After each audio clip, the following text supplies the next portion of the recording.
Here's a look at some of the stories we've been covering here on Al Jazeera.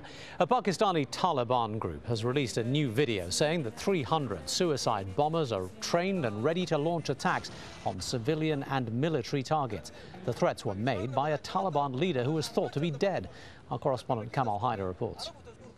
One thing is quite clear, that the tactics that were used by the Swati Taliban against the military have no chance of success, and therefore the chances of renewed suicide bombings is something that, of course, will be taken very seriously.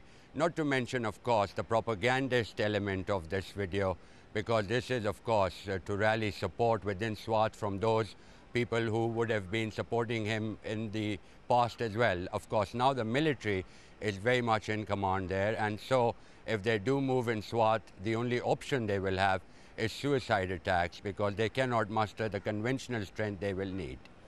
China is bracing itself for new floods as the Three Gorges Dam reaches critical capacity. The water level in the dam is now less than 20 meters below its limit.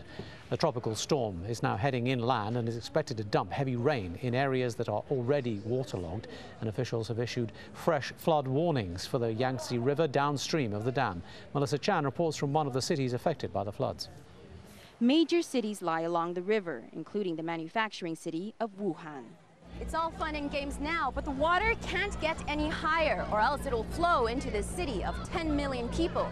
I'm standing not very far from downtown. Officials will then have to make a very tough choice, whether to reroute the water away from this city, but that means rerouting it to the countryside.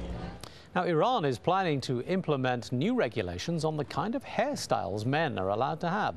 The approved haircuts are not yet mandatory, but the police on the streets are already confronting men and women with what they call inappropriate clothing and hairstyles. It's a move that hasn't gone down well with some of the country's fashion-conscious youth. I don't want to brush my hair downwards. I want to brush it upwards, and I won't listen to others who tell me how to do it. And you can find the latest on all those stories and much more by visiting our website, aljazeera.net/English.